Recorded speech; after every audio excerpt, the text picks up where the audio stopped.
I'm Shannon. And I'm Leo. And our family consists of us and our two dogs, Captain Dan and Harley.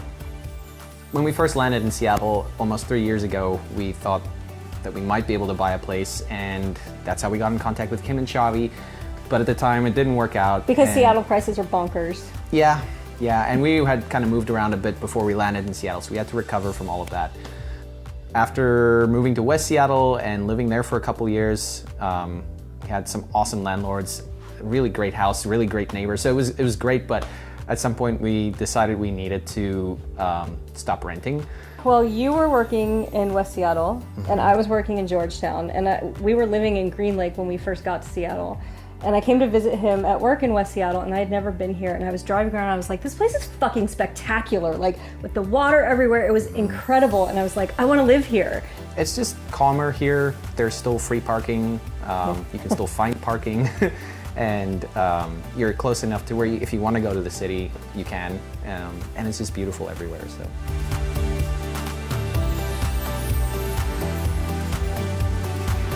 Rocky's very gracious and diplomatic in dealing with our frantic text messages in terms of, especially the first house that we were trying to put a bid in on. Oh, poor Rocky. And it was just... he made the process easy, and we always had fun, and we always laughed.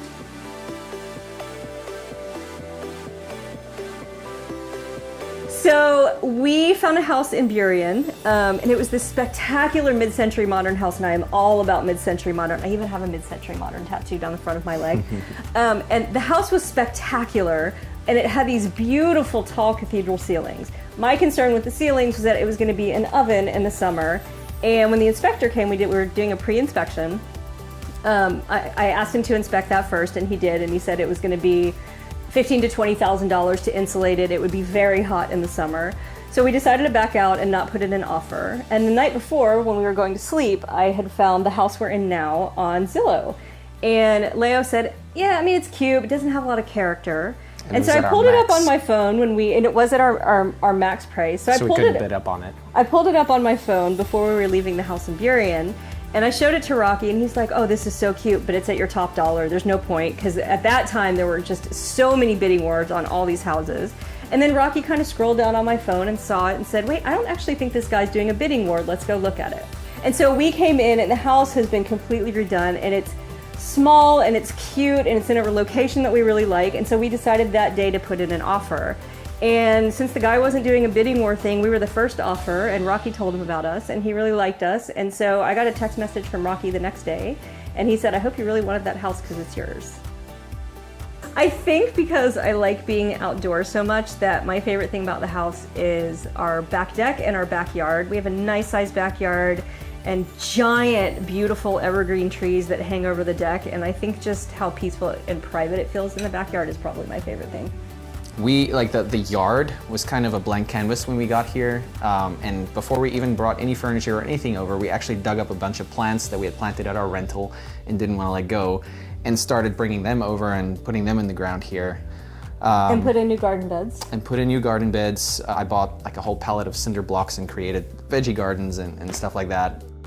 I would say that our design aesthetic is mostly mid-century modern, but also very whimsical. Like, we have funky. A lot of very whimsical, funky art around. Colorful stuff. Colorful, a lot of tigers and lions. Those are mine. Shannon has a tacky tiger art fixation. I really do. And he loves me enough to let me... To allow it. Let me indulge.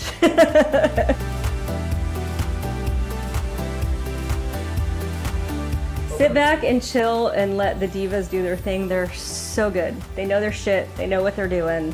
Just trust them, let them take care of you, and then the process will be way less stressful than it typically is.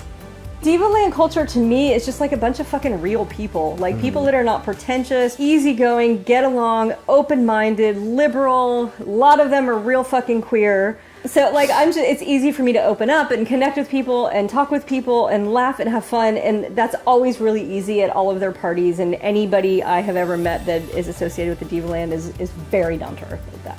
If you're about to buy a house or you're on a long-term journey to buy a house, I would say try to be calm about it.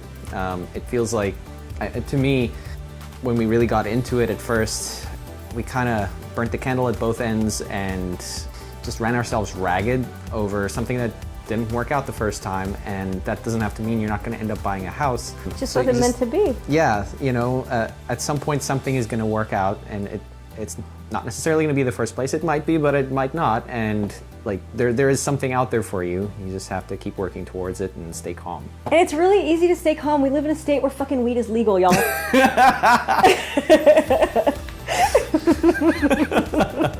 Best damn thing about this house, it has fucking air conditioning. Did any of y'all have air conditioning this summer? No, because we're the only house in Seattle with air conditioning. So y'all can all come over next summer. We are your people.